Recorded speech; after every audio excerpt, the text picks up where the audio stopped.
time, we have these supports for the most vulnerable in our society, for those who can't afford dental care. We're talking millions and millions of Canadians in that case, millions and millions of Canadians using childcare, so that both parents can go to work and be full parts of society. I can go on, but I'm going to give you your follow-up. During the Liberal leadership race, you said that your middle-class tax cut would offset the loss of carbon rebates. The cut you offered is up to $825. The rebates were as high as $1,800 for a family in Alberta. I'm just wondering how you square that math. We do square the math. We have squared the math. A couple of things. One is you look at where the rebate is today. You net the. Well, I'm going to look at the camera because you move behind it, but I can't look you in the eye. But you square it with the carbon price, carbon tax, so-called, that people are no longer paying, because the rebate is obviously a gross amount. You have to net off the carbon tax that's being paid. So you have our tax cut today versus that rebate and the net of the carbon tax that has gone away. Plus, we have added the rebate, an extra quarter of the rebate that goes directly to people without the carbon tax. So for a median income, a family of earning $50,000, they come out ahead. And by the way, not something that Pierre Poilievre ever mentioned when he said axe the tax for 3 years. Never mentioned the rebate, didn't acknowledge the rebate, doesn't care about that affordability. Sorry, sir. Hi, Steve Chase, Globe and Mail. Good morning. You say you're in talks with the Ethics Commissioner to set up a conflict of interest screen. Why not just sell your Brookfield shares and get rid of your unexercised options to avoid having to recuse yourself? A couple of things. Thanks for the question, Steve. I've more than complied with all the rules, and I've more than complied with all the rules in advance, well in advance, months and months in advance of the requirements that were set up and that currently operate. By the way, requirements that Mr. Poilievre voted for when he was part of Mr. Harper's government. That's the first thing. The second is that I have divested all my assets, with the exception of cash and personal real estate, house and a cottage, into the blind trust, as is the route. It's a blind trust. I can't, what that means for those who don't follow this, I have no control over it anymore. It's a blind trust. I have no control. I cannot divest anything from it. I can't change that. The trustee manages it accordingly. I have set up screens for Brookfield and a company called Stripe that I used to be on the board of. I've set those screens up already well in advance. They'll be administered by the clerk of the Privy Council and the Chief of Staff. And as well, I have already filed months and months and months and months in advance with the Ethics Commissioner all the detail of when the divestitures happen, all the details of those assets. So again, I've complied with all the aspects. I've over-complied, in fact, well in advance, and this is the system we have, and I'm proud that we have it because it draws a sharp contrast with what other countries have. Sorry, Steve. Back to you. As far as we know, you've not spoken to Donald Trump since you took office. Yeah. What effort precisely have you made to speak with him? And what is your government doing precisely to prepare for the April 2nd tariffs? So with respect to the President is waiting for the outcome of the election and see who has a strong mandate from Canadians, or who has a mandate from Canadians. Is it someone who is, to quote Daniel Smith, who's in sync with him? Or is it someone who's going to stand up for Canadians? I'm going to stand up for Canadians. I hope Canadians will back me, and then we'll have a discussion on the basis of as follows, and I'll come to your second part of your question in a moment. On the basis of the following. First, respect for our country as a sovereign nation. You would expect, given what these people have done and the long history, you would think respect and friendship for Canada. I'm just looking for respect at this point, acknowledgement of our sovereign nation. Secondly, given the scale of the U.S. trade actions against steel and aluminum, which is absolutely against the terms of CUSMA, given the series of other actions and the prospective actions on the 2nd of April. We need to have a comprehensive discussion with the Americans on the broader economic and, I would say, security partnership as well. So we'll wait for that. In terms of preparations, we have done the following. We have identified a list of goods and services, but mainly goods, 155 billion of which 30 have tariffs on. So there's an additional 125 that we could put retaliatory tariffs on, depending on what the Americans do, first thing. Secondly, we have put in place those protections for workers through a series of changes to the EI, including some that were announced on Friday, so that there's no waiting period, there's no severance period. You can have job sharing, all these aspects to provide. So and those will be paid for by the tariff revenues, or we won't need all of them, but some of them through the tariff revenue. Again, Pierre Poilievre, simple solution, take the tariff revenues, pocket it, have a tax cut. Third thing we've done is we have put in place major supports for our largest companies and our smaller companies, smaller ones through BDC, EDC, farm credit as well, but liquidity support and ability to change the timing of tax payments for companies as well, all of which will supply financial support if necessary in the face of that. So we've done a number of things. I can go on, but I know we've got a lineup here. We've done a number of things to put us in a strong position.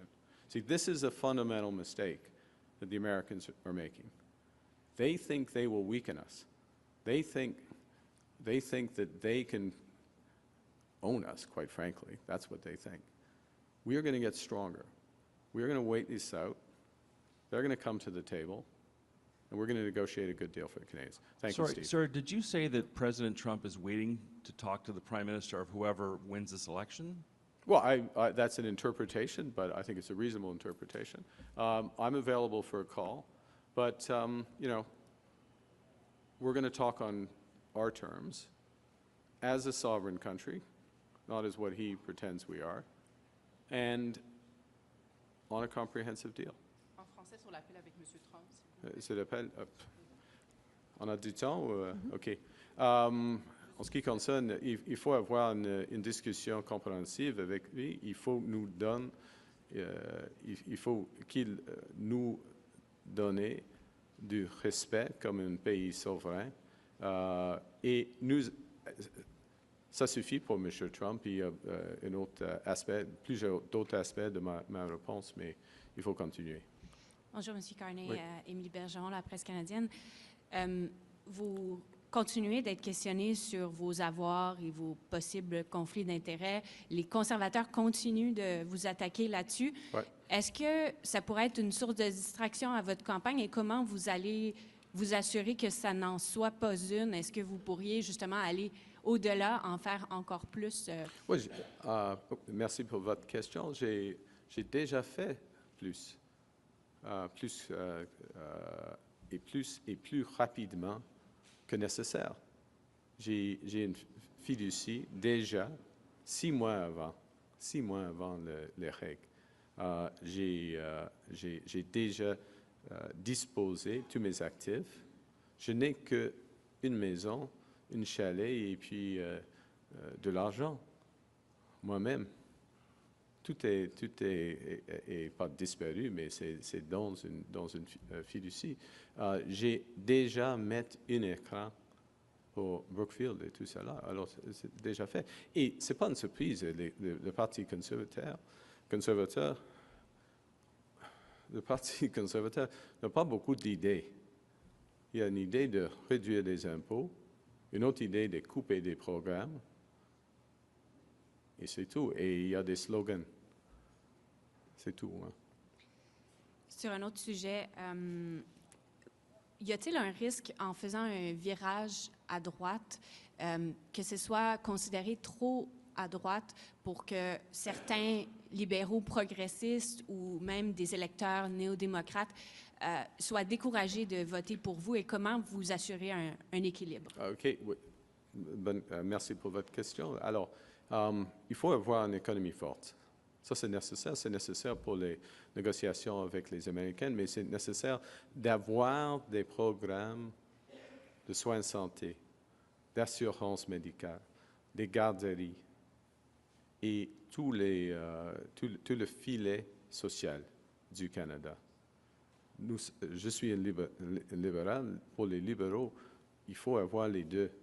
Il faut avoir une économie forte et nous avons un plan. Nous mettons en œuvre des initiatives afin d'avoir une économie forte, un Canada fort. Mais en même temps, il faut protéger les plus vulnérables dans notre société. Donc, vous diriez que vous êtes au centre droit, c'est ça? Oui, au centre, oui. On va prendre une dernière question Merci. de la délégation avant de faire la question locale, s'il vous plaît. Bonjour, Monsieur Carney, c'est Fanny Olivier de Radio-Canada. Le chef conservateur Pierre Poilievre vous met au défi de participer au face-à-face de TVA. Est-ce que vous allez le faire? Pourquoi pas? Pourquoi pas? Oui, pourquoi pas, oui. Il y aura des débats entre les chefs et tous les chefs, parce que si c'est TVA, c'est... pour tous les débats, il faut avoir tous les chefs, alors M. Blanchet, puis M. Singh, Mme May, y compris M. Poilievre et moi-même, ouais. Tout à l'heure, à ma collègue, vous avez dit qu'en ce moment, les dépenses croissent de 9 par année au sein de l'appareil gouvernemental. À combien précisément voudriez-vous fixer le seuil de croissance des dépenses de l'appareil d'État? Merci pour votre question, mais c'est trop simple. C'est une question de le taux de croissance de l'économie et des autres dépenses. On ne peut pas... la gestion budgétaire, ce n'est pas aussi simple que ça. On dit, OK, c'est un point de pourcentage comme cela. Okay. Et merci. Maintenant, pour les questions locales, s'il vous plaît. Local questions. Bonjour. Bonjour. Patrick Porter, Radio-Canada Acadie.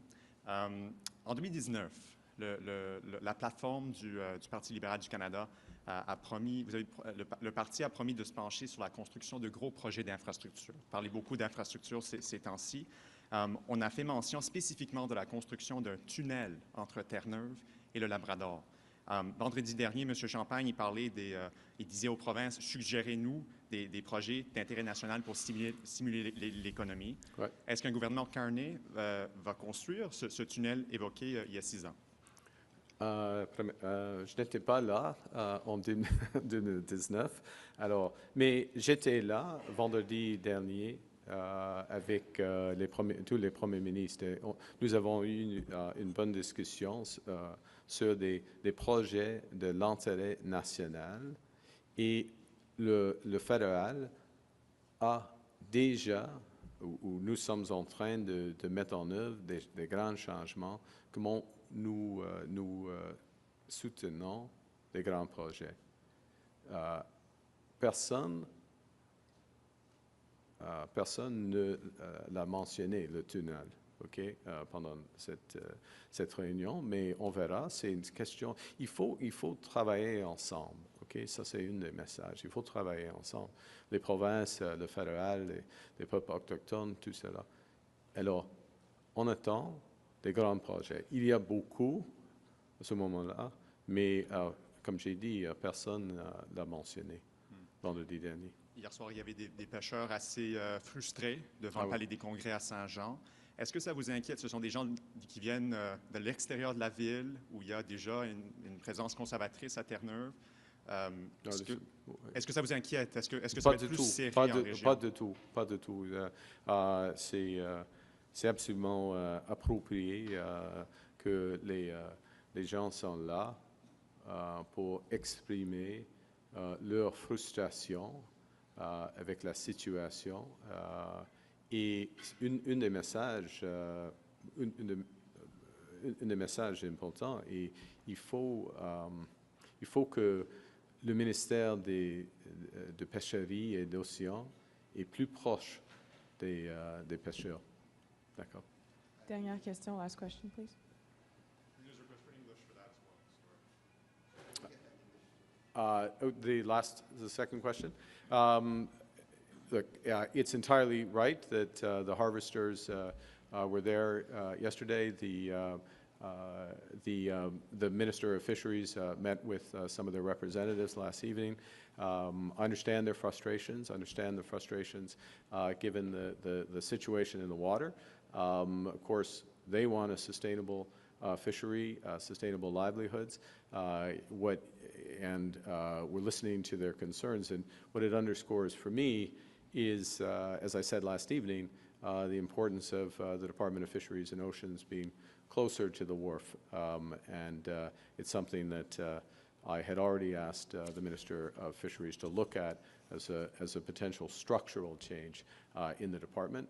We did a lot in 9 days since I was sworn in, but those structural changes take longer, and if we're re-elected, we will be looking at that very closely. Thank you. Hi, Troy Turner, local CBC. Of course, fisheries is the lifeblood of rural Newfoundland, Yep. and the population of rural parts of this province, as I'm sure the rest of the country, are decreasing dramatically. What can be done, I guess, in terms of policy to give these people, I guess, a viability into the future and hope that their communities won't die? Well, I think there's a lot that needs to be done, okay? That's the first thing. So there's no one silver bullet. Part of the minimum is ensuring that the social services, the supports are there for these communities as well as they are developed in our cities, so that, for example, both parents can go to work, so there's access to childcare, so there's access to the health care that people deserve, all aspects of that health care. And then there's a fundamental issue, there's two sets of issues. There's issues around the lifeblood of these communities, as you just said, so a sustainable fishery. There are rural communities, your question referenced across the country, so sustainable farming and agricultural policies, including for supply management. And then as well, what are we doing? That's the question for us, and we'll be clear on this. What are we doing as our economy is changing to ensure that those changes benefit the rural economy? So one of the biggest changes over the next 10 years, it's not clear to me how much in a debate, TVA or wherever, this is going to come up, but how are we harnessing as a country, all parts of this country, and very much including the outports and rural Canada, harnessing artificial intelligence and what that brings to the benefit of people. And in order to do that, you can't just cut taxes and expect everything to happen. You have to work with the provinces and others to train people, bring them up, and move forward. Thank you. This puts an end to our press conference. C'est ce qui m'a fait la conférence de presse. Thank you. Can I take the one last question Sure. there? If I take the one last, just the look on your face made me, it was like, okay, sorry. Just how I drew it up. Nick Mercer with the Telegraph of St. John's. The only question I really had was why was it important for you to sort of start things off in Newfoundland and Labrador? Thank you. Thanks for the question. Multiple reasons. One, the spirit, I'm going to start with today, the spirit of Gander and the spirit of this province and the people of the province is a model for our country. And I do believe that part of what this election is about is what kind of Canada are we building? Not just physically are we building, but as Canadians. And the best behaviors, modeling the best behaviors that we're there for each other during this time is important. And then, of course, at the same time, Newfoundland and Labrador, as elsewhere in the country, facing short-term challenges on affordability. What are we doing to address those head-on? And laid that out last night. But where are we going? Where are we going as a country? How do we take control of our destiny so we don't wake up and have to listen to the latest thing coming out of the White House? And we have a very clear plan to do that. I want to bring that to the people here and combine the two. A serious economic plan that's going to grow this economy, that's going to make us stronger as the Americans get weaker, that's going to put us in a better position, but it's going to grow jobs for everyone, with the spirit of Gander, since I'm here in Gander, with the spirit of Gander, the spirit of Canada. And that combination is incredibly powerful. So there was no better place to start this campaign, and I'm blessed, and my only regret is that the nature of these campaigns is that shortly I think I'm allowed to have lunch, which I'm looking forward to, and then shortly I'll be moving on from here. Thanks for your question. Thanks for coming. Thank you, everybody. Thank you. Thank you.